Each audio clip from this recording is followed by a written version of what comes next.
quorum. I'm going to call the PZ&H meeting to order. Channel 79, you ready? Or am I not allowed to call you Channel 79 anymore? What I'm going to do first is if we can just go around and introduce ourselves. I'm Amy Zavatakis, Chair. Lori Edelman. Priscilla Long, District 1. Michael Castillo, District 2. Susan Lawrence. Erica Procassini, District 5. John Skorowski, First Selectman. Mike Wheeler, District 2. Thank you all. All right. Our committee has, oh, it's going to be distracting me, Mike, thanks. Our committee has been assigned to report on the appropriation for Great Island for the early access work. I did send around to everyone some materials that John provided to us, and as well as a link to the video that he put together that sort of explains what's being done. So I hope everyone had a chance to see that, because that'll definitely speed up our conversation tonight. So I'm seeing nods. Okay, good. I'm glad to hear that. Speaking of speeding up, I just want to say, John, you sound very different at 1.5 speed on a record. I know, I advise people to do that carefully, but I thought, I'll go ahead and sacrifice that. So I think I'll go ahead and just turn the floor over to you, John, if you don't mind, just sort of, and I know you've met, I should say before we jump into it, I know you've met with some of the other committees to talk about this appropriation. The Board of Finance has not met yet on this appropriation. Normally we get a chance to look at this after they've looked at it, but their meeting got postponed. They'll be talking next week. So particularly if you're interested in the financial side of this and also the other park appropriations, definitely think about watching that, perhaps at 1.5 time as well. But if there's anything, I guess particularly if there's anything new that's come up since that video, it would be really helpful to hear a little bit from you. Sure, a couple of things I'll mention. There's been a sense of concern in talking to a lot of people about the potential size of the Great Island investment, particularly with respect to a lot of other investments that we've made. It's true that town debt is at historic highs right now. We've made a couple of big investments, 3 actually, that sort of popped up and needed to be made. And it was the Oxford School, which cost about $57 million, the Henley Holmes Royal renovations, which are running at about $100 million when that gets finished, and of course the Great Island acquisition at $85 million. All those came in quick succession, and they've caused our debt levels to rise to significant amounts. I gave a speech to the RTM in February this year where I talked about debt and financing and how to think about all that. I'm going to provide an update to that address at your October meeting, so I'll get on the agenda of rules, and I'm going to give that same presentation, but updated with all of this and with a further look out into the future to say 2040, so that everybody has a sense of not just debt, but debt service and the impact for ordinary taxpayers. I'm also going to infuse into the discussion the effect of all the new developments in town and how they're contributing to our grand list and tax base, so you'll have a better sense of what it's like with all that development and what it would have been like had we not had it. And I'll try to bring all that together and give you a better sense of that. The reason I say that now is that in the scheme of things, if we're talking about $100 million for HHR, another $60 million, call it, for Ox Ridge, and throw another $85 million for Great Island, $250 million just to purchase those 3 assets. And what we're talking about in terms of the Great Island investment is a very, very small number compared to what we have spent to date.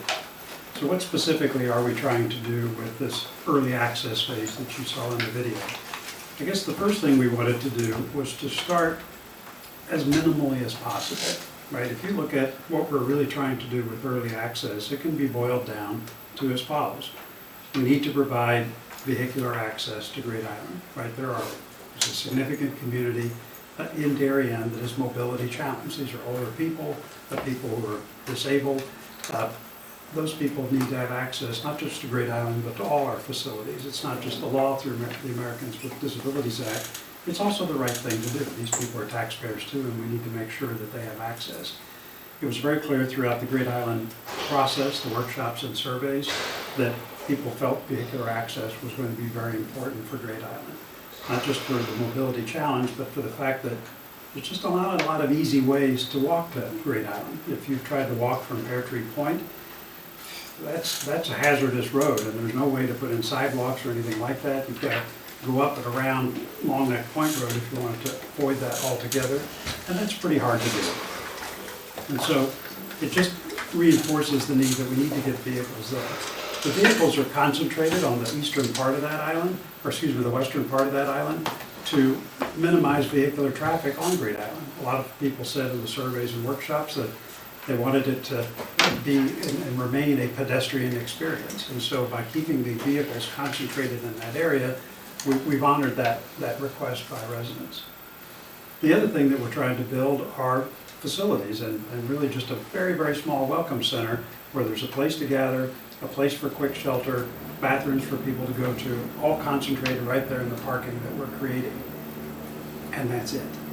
Okay, we're not doing anything else. We've not made any further commitment for anything else. In fact, we could stop right there, which would provide ways for people to get to Great Island and a bathroom to go to. And that's it, and we don't have to do anything else for a while. So we really have tried to pare this back to something that is minimal but not cheap, right? We could go the route of let's throw down some gravel and put up some outhouses, and you could do that. But the reality is that if we start and do this right, we end up with a nice facility that when people get there, they say, wow, this is Darien, Connecticut. Just like they say, this is Greenwich at Todd's Point. Just like they say, this is New Canaan at Waverly Park. You get there, it's a nice place. It's not completely over the top, but it's a nice place. What the early access phase does is create a nice place. It's very nice parking. It's roads that are well developed so that vehicles can get in and out smoothly without disrupting pedestrian traffic. It's done thoughtfully in a way that preserves nature, minimizes trees being cut down, all of that. It restores the meadows all the way from the greenhouse down to the boathouse. So all that area gets cleaned up, looking sharp, wayfinding signage, invasives removed, all of that's all part of that early access package.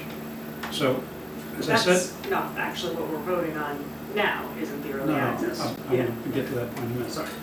And the final point that I wanted to make was the scheme that I described in the video of how to think about this appropriation. The fact is that there needs to be work done to get the design pulled together to create bid documents to send out to contractors. So all kind of major public works projects or schools that we do work in the same way. So somebody has to take kind of the overall strategy and the intention, just like a school, it takes the Board of Education's education specs, turns those into a design and bid documents, which goes to a contractor, and they said, okay, I'll bid now to do that work. So just like the schools we've done, somebody's going to have to take the early access plan and turn that into designs and bid documents to give to contractors. We have to do that first, and there's no avoiding that. And we can't really know exactly how much the construction's going to cost until a contractor gives us a bona fide bid. So for everything that we do, whether it's a school or anything on Great Island or frankly Wheat Beach and Pear Tree Point, same thing, you got to pay somebody up front to do that work. Then we get the bid, and then we'll know how much the construction project costs. Retail to Bryn, it's an estimate and not a formal bid, but they did a very careful job to estimate that the early access is going to cost between $10 and $14 million.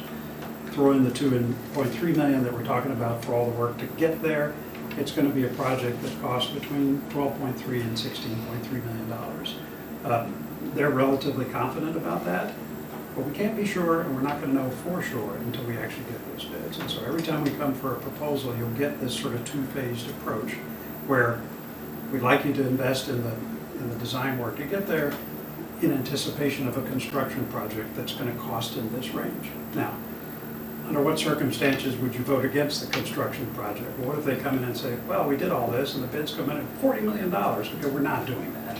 Okay, so I'm not going to vote for that. But absent that, if you are voting for the $2.3 million to do this design work, then you are signing up and saying, you know, unless it's something crazy, then I'm comfortable with the construction that you're proposing and a budget that looks like between $12 and $14 million. You're not formally committing to that, but you are signaling that I'm okay with that, and we should think about doing that.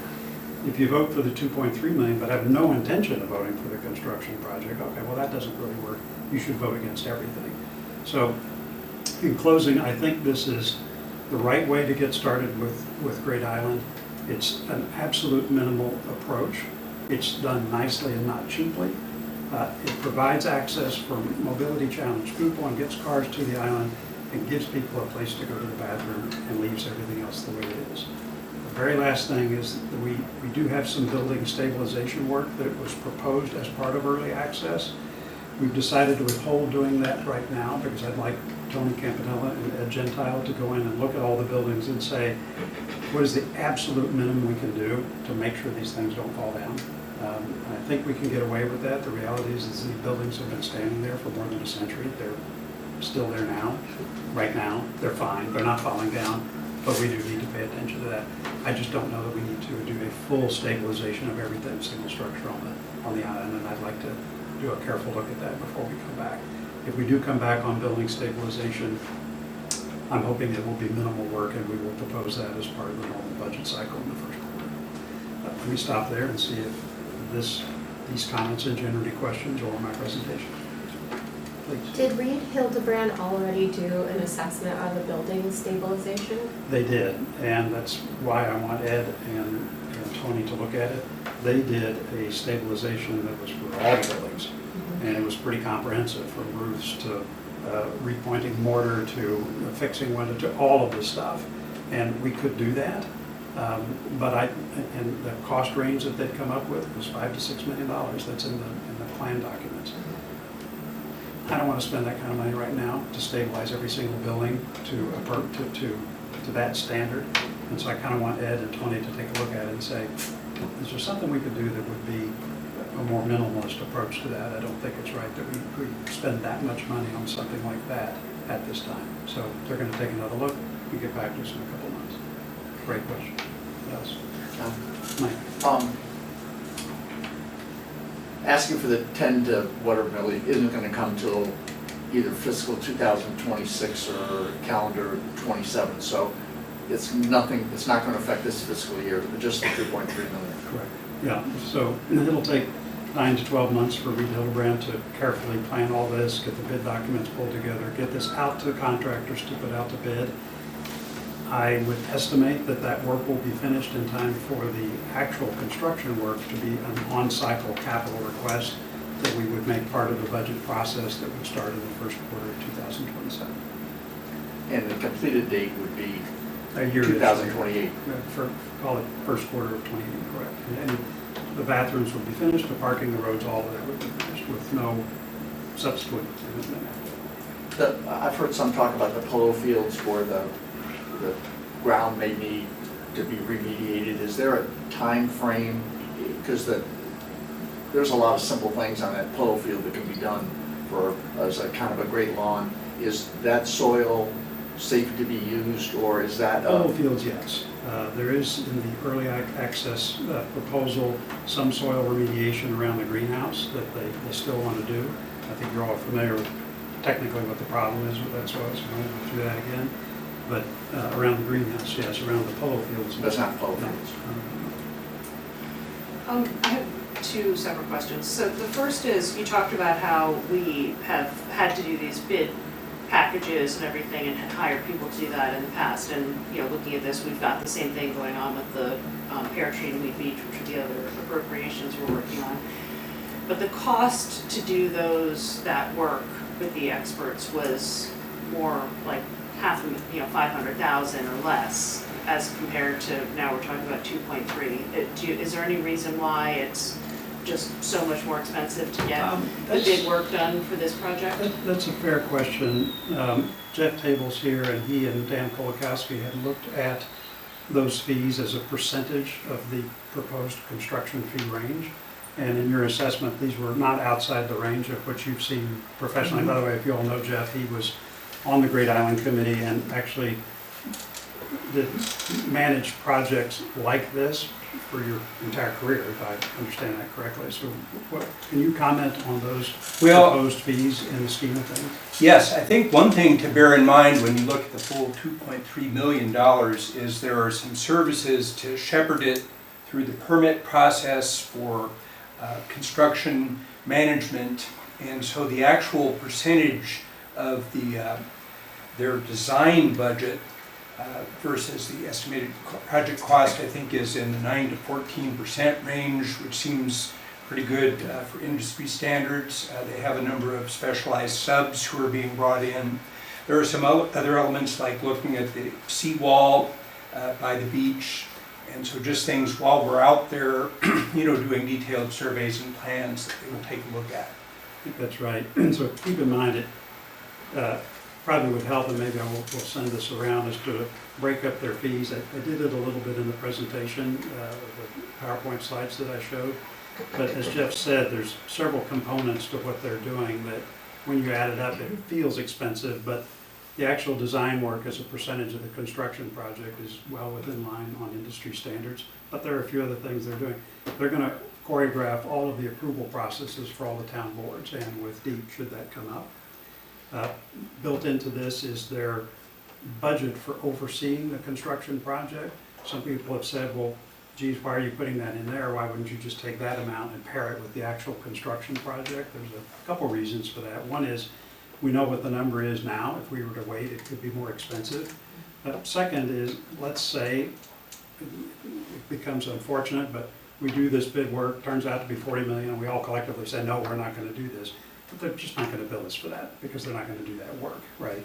But by doing it now, if we do get to the construction, we've locked in that cost now and don't have to worry about the inflation later. So that's the reason for going ahead and appropriating for that now, even though in an unfortunate circumstance that we decided not to go with it once we get the bids in, that we just simply wouldn't spend the money on that because they wouldn't be doing the work. So I guess, so the 2.3 is really more than when we look at with the cost we've already spent on some of these other projects, that's less work than what we're talking about for the 2.3. Yes, so for example, a Weston and Sampson that might have done another project in town, the number of services that they would have provided or attached to this is less than what Reed Hildebrand's doing. And it's partly because there's just more complexity with doing this work in a nature-sensitive environment, and they're going to manage it.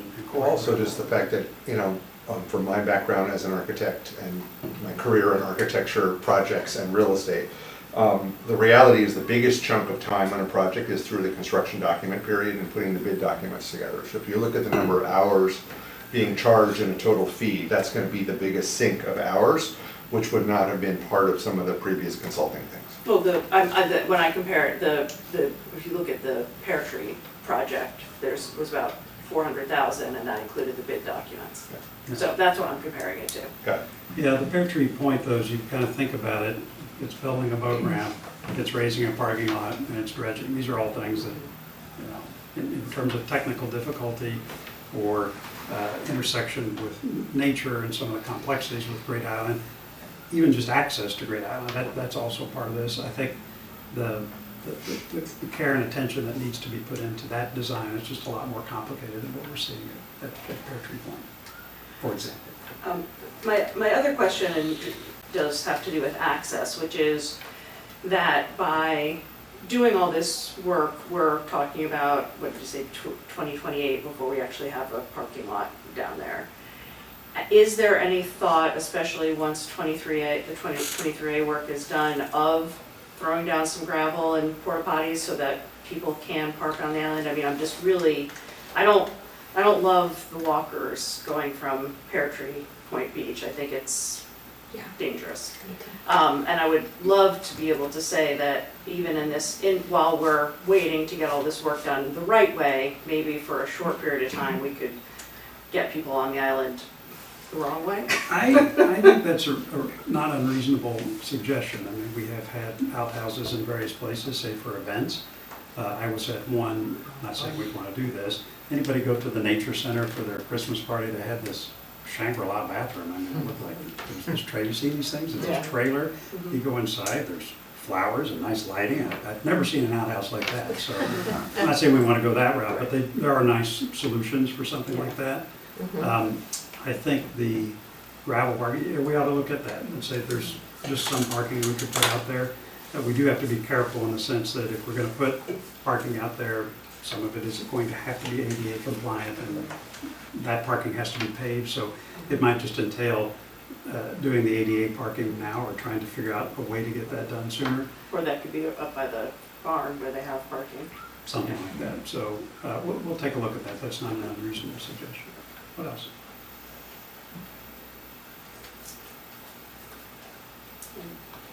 No other. So I mean, I think we should be thinking about this from, the perspective of what our committee is looking into, which is, is this, good for the town, good use of the town's assets. Obviously, the financial aspect of it is part of it, but not the, there are the financial boards that'll be voting on that. Like I said, Board of Finance meets next week. The RTM F&B met earlier this week, so you can watch that. I hear it's about 2.5 hours or so. This committee is much more efficient, right? Although, of course, they were also talking about the other two projects as well. Could you then, that would be helpful in terms of how I would vote, what the sort of obligation of us as a committee, as PZ&H, Right. if you could go a little further in terms of, defining what our measure is in terms of a yes or no vote versus us as a RTM member. I mean, I do think typically you're going to vote the same here as you would vote in front of the RTM. Okay. Especially I would say, I think before we got started, and I'll say for the record, I was saying to some of the folks in here how there were some people that had different votes on the purchase of Great Island because that was, is owning this land good for the town, and then there is, the financial side of it, which maybe you could feel a little bit differently. Because this is really just a financial appropriation, I think there's a little less of a distinction, but, I think that the idea is for our committee, we're talking about highest and best uses of town property, and we're the group that's sort of supposed to safeguard and keep an eye on that. So to the point of, is it since the idea is how to open this property up, I mean, this is now sort of showing my bias in this, but we have this property, we want to be able to have the town access it. That's why I asked the question about, is there anything we can do to get access any earlier? But to me, as a committee, I think that it does make sense for us to start moving in this direction. But you could feel differently if, for example, you think the best use of this asset is that nobody ever stepped foot on it, that you're going to have a different opinion, which is not an invalid position. You had said that, so the 2.3 is based on projected cost of construction to read Hildebrandt? Well, the percentages of that amount. Right. That amount as a percentage of construction cost will be different depending on what the final bids are. And then you had said if for some reason we say, oh, it's gonna cost too much, we don't wanna do it, and that Reed would give us back, I mean, is contractually. Well, here, think of it was this way. So out of the 2.3 million, they're gonna have to spend some of that to do the work to get to those bid documents. Correct. In parallel, they're gonna be doing some other work that might entail permitting and what have you. Sure. The very last piece of that, it's 400 and something thousand, I don't have the presentation in front of me, call it 400,000, where that's construction oversight and monitoring, where they're actually working with the contractors and going there and making sure, for example, that the design's right, that the. So if we didn't follow through on that step. So if you didn't follow through on that. Contractually, would they be obligated to give that? I'm gonna make sure that they're, Okay. well, it's not giving it back, the way the We wouldn't spend thing works. Okay. They're just not gonna invoice us, we're gonna have an appropriation for it. Thank you for explaining that. But they're not gonna bill us for it because there's no time being spent on that. Okay, So, thank you. Unlikely case, but we're good there. Okay, We're voting to authorize the town to spend this money. We're not actually spending it. We're only Got it. paying for services rendered, maybe that's an easier way to. thank you. Yeah, I mean, the whole thing, even if we go all the way through it, could end up less than 2.3. Wouldn't that be lovely? Well, but not more. But, Right. well, there's a few odd things that are in there that are not built into it Yeah. that could come up, but as a general matter, no. But if it's, yeah, it's exceptionally more, then they'll have to come back for another appropriation. And we as a committee aren't really looking at necessarily the fiscal responsibility of spending the money. We are looking at it, correct me if I'm wrong, more through a lens of, is this within like planning and zoning for the town, for the property, does this project or the use of this money, does this fall in line with the PZ&H, with the town's plan of Great. development? Is this in compliance with the plan of conservation and development and, you know, good stewardship of the town Thank you. resources? That's kind of what I was leaning toward. Okay, Yes. that helps. Yeah, well said. Yeah, because there are, like I said, there are other committees that are looking at it from a financial standpoint. Mhm. At least I'm not on that because I don't have the financial wherewithal, so that's for others. All right, so any other questions? Can I take a motion to approve a positive report to the RTM? I'll make the motion. Michael? Second? Second. Second. All those in favor? All right, looks like, yep, we're unanimous. Excellent. Thank you, Thank you. friends. Last thing I would say is, look, if any of you have any questions that are unanswered or come up with additional questions, or hear your colleagues on the RTM and they have questions, my door's open. I will take cell phone calls 24 hours a day, literally. I'd be happy to talk to groups or individuals if you guys have got questions and would like to learn more. Come see me. If I don't have the answers, I will get them for you. But honestly, anytime, happy to talk to anybody. All right. Thank you. All right. Can I get you to hang out for like 2 more minutes? Evening's over. As long as you want to torture me, that's fine. You know, the last thing on our agenda is any other business, and I just did want to briefly address, because the other 2 appropriations that are gonna be coming up are the 2 Park and Rec, Sure. Weed Beach and Pear Tree Point.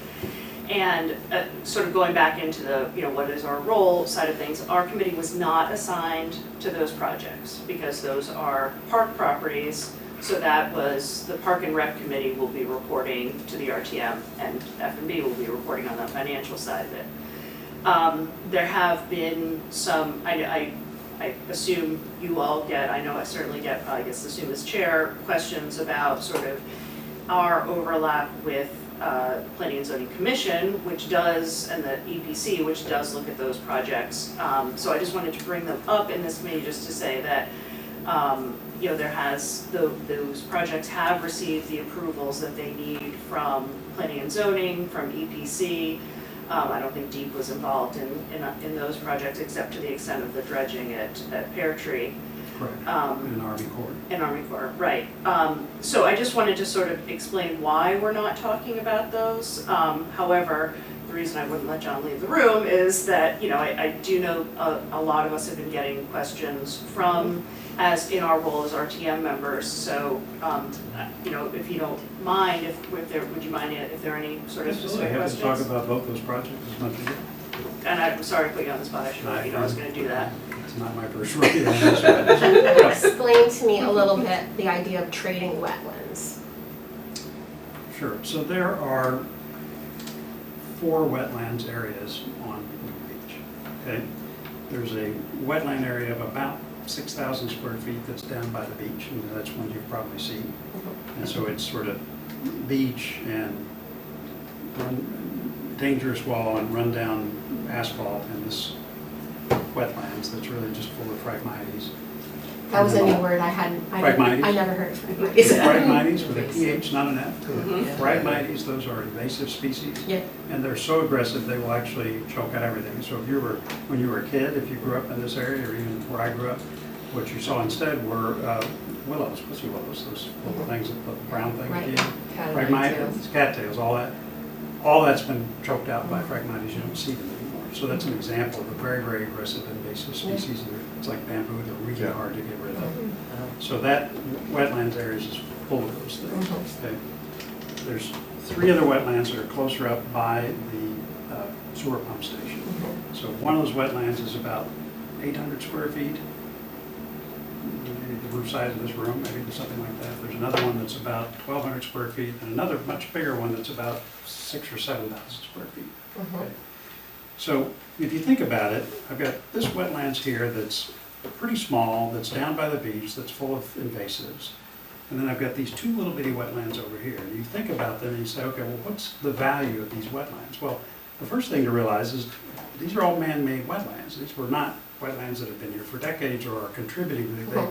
They were start to formed- take on the properties of. Oh, no, they're, Yeah, for yeah, sure, right. right. And they formed because maybe there was some clay there and an indentation and that just started to collect water. So there's nothing enduring about these wetlands. They just sort of showed up. And it showed up, by the way, because this land has laid fallow for more than a decade since we bought it, and has not been really managed or treated in any particular way. So where we are today is we have these sort of smaller wetlands out here. The idea is to say, look, for this wetland, which sits really right at the beach where we would like to actually activate the area and have this available for residents, to take that wetland and these two other little wetlands that are just sitting by themselves and say, let's put these into a single wetland that's up by the sewer pump station, that's away from all the human activity that we're going to have down here. And the idea is that by having this larger wetland that's now 17,000 square feet, it's a much bigger wetland that pulls all this together.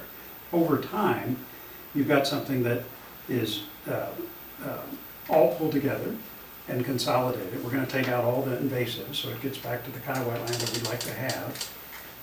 And the rest of all this can be managed like a park, because we've got this separate wetlands here where really people are not going to be up there and disturbing that wetlands, whereas if you get down by the beach, that's where all the people are, right? So you've got something that's full of invasives. There are a few animals down there, but if we have a lot of people down there, I mean, it's not going to serve its full purpose.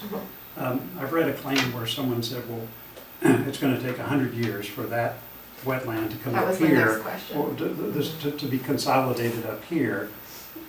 This wetland down here wasn't here for 100 years, so if it is in fact providing wetlands functionality, well, that wetlands functionality was accomplished in a lot less than 100 Do years. we have an approximate timeline if we created so you're basically going to create another man-made wetland? That's exactly And how right. long does that take to sort of It will take on the achieve- property of it- wetland? It will achieve what those wetlands are producing now in less than 10 years for sure, because that's how old those wetlands are. So I think the idea is, look, it'll take some time to get this area settled. It's no different than tearing up yard and putting in new grass, and over the course of a couple of 3 years, it all grows in and it's fine. This will be a much better longer-term solution because it's consolidated and it's off to the side and away from human activity.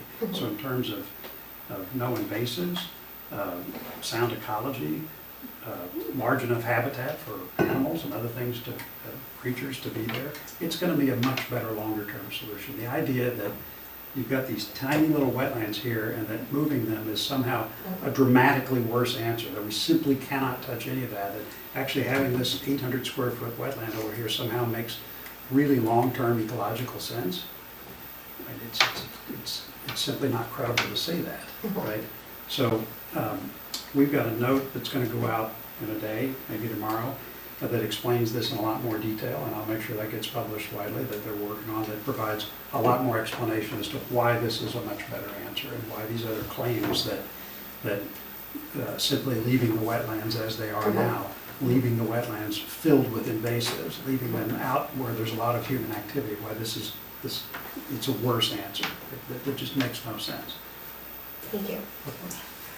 One thing I find a little confusing about the way that whole thing has been discussed is this concept of moving the wetlands. I mean, we're not moving the wetlands. We're getting rid of wetlands in one area and creating a much more effective wetland system in another area. But it's not. We're not relocating the wetlands. That's Sure, not really. So we're We're not trading on We're trading. Right, we're not yeah. putting the wildlife in a suitcase and putting it to the other. So A rolly bag. Dan, that's a good point. I would, in your defense, right, if we find animals out there, I mean, I would hope that we all stop for a moment to help that animal get up to that part of it. We're not gonna kill any. Well, I'm sure that there is wildlife that have made these places I saw home, one. even with the, I saw a the- woodchuck there just 2 days ago. So Yeah. you're right about that. Was he chucking wood? Yes. Talk about too much. Right. That's funny. um, I'm the last person that wants to do undue damage to nature. I know a lot of people were upset, for example, about the trees on 23A. I cannot tell you how much time I spent personally trying to find if there was some other way to do that that did not entail taking down those trees, which were gorgeous and healthy, and there was nothing wrong with them. And there was not, okay? As difficult as it is to accept this answer of consolidating these wetlands as I described and freeing all this area from not just that, but having to manage those and having to say this has to be cordoned off and we've got people there, no, you've got to, can't be here and this has all got to be carefully sequestered. And it's an inefficient example for an asset that we really bought and intended to use as a park. And in fact, you go back and read the RTM resolution at the time, the whole point of buying that property was to create recreation space for our residents. And so the way to look at this, to be consistent with the language that the RTM itself used when this was approved, is to take those wetlands and expand the wetland up by the sewer pump station where it's going to be out of way of human activity. Longer term, it's a much better answer.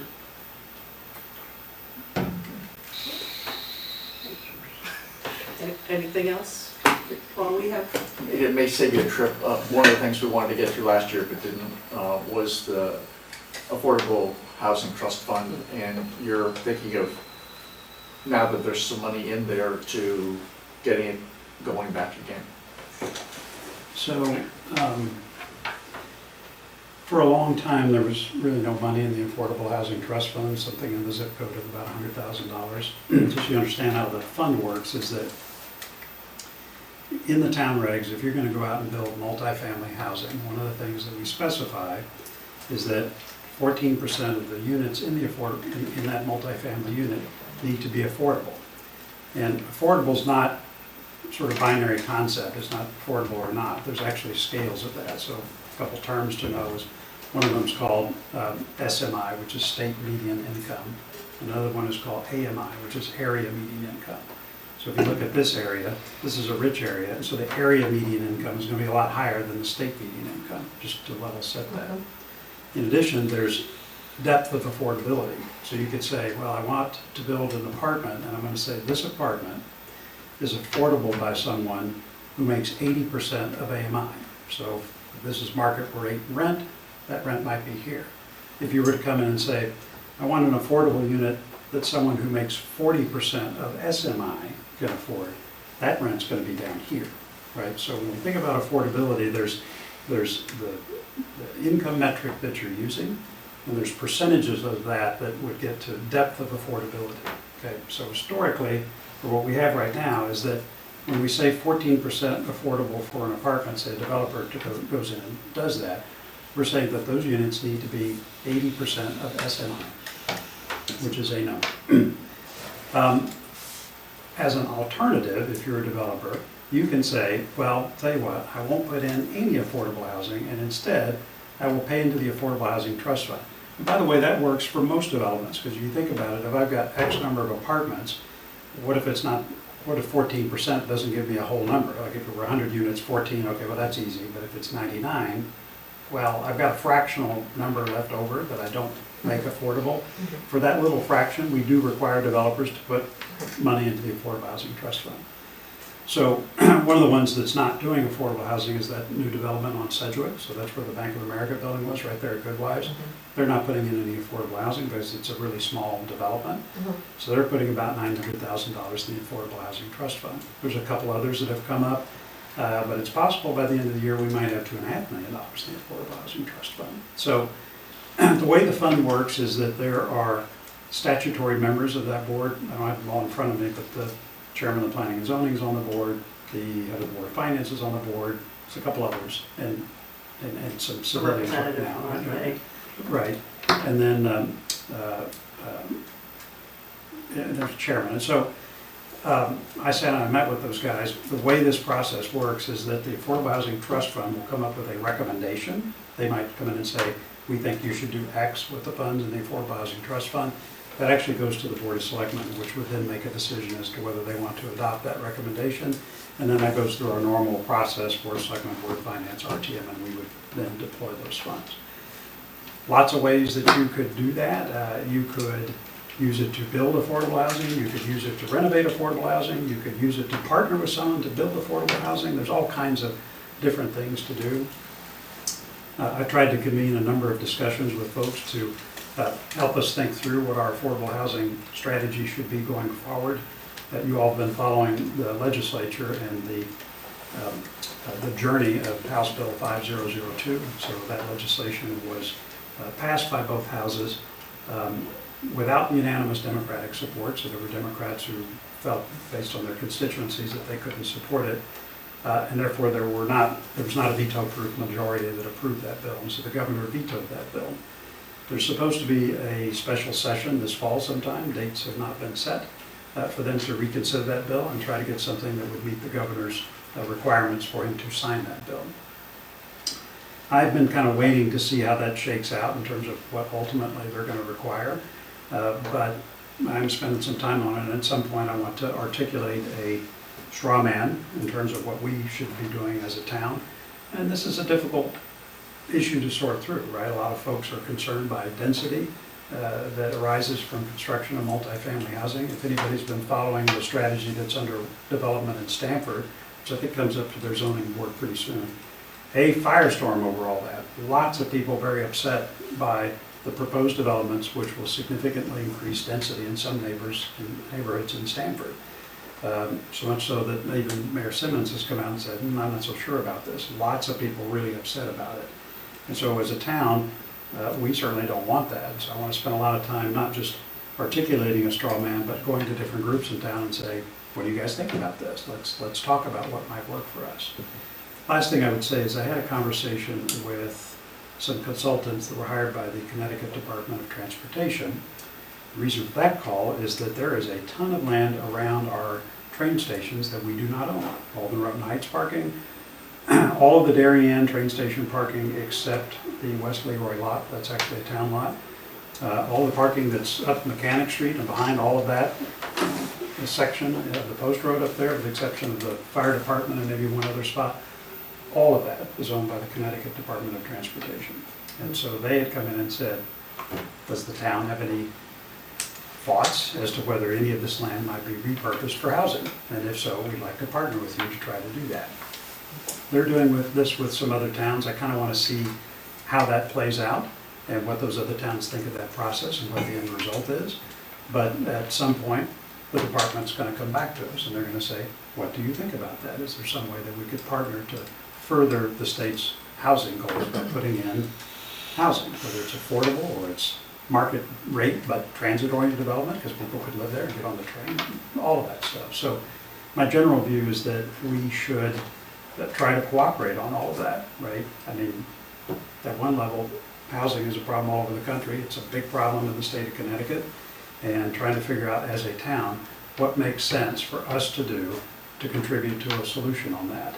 And I think it's going to be much better if we step up and say, we, collective we, think we can contribute in this way.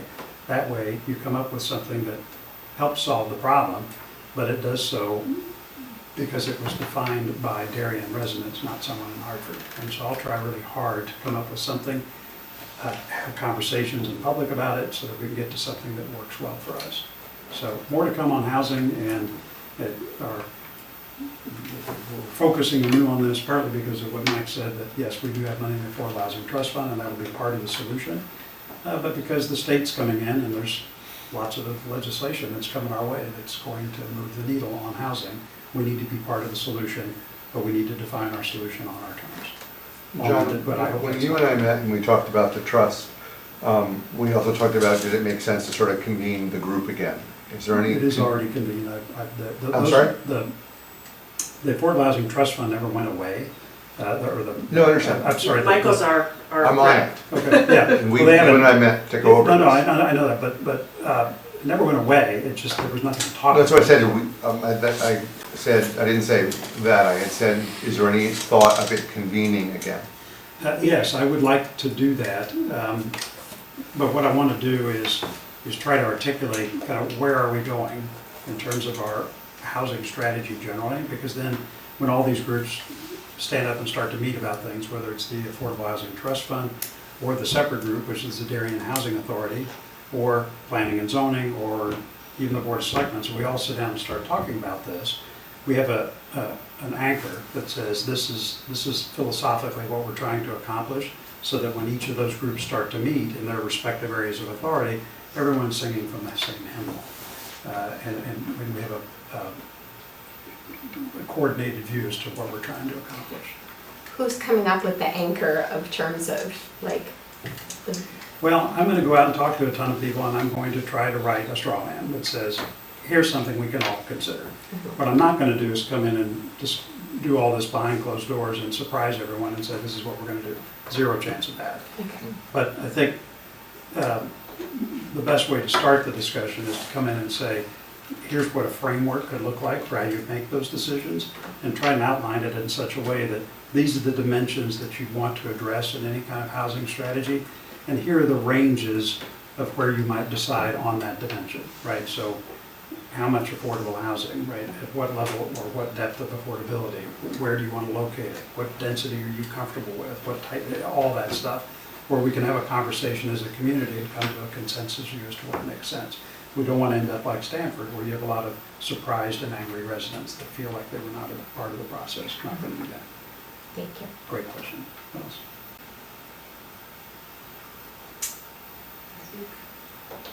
World peace, we could solve world peace.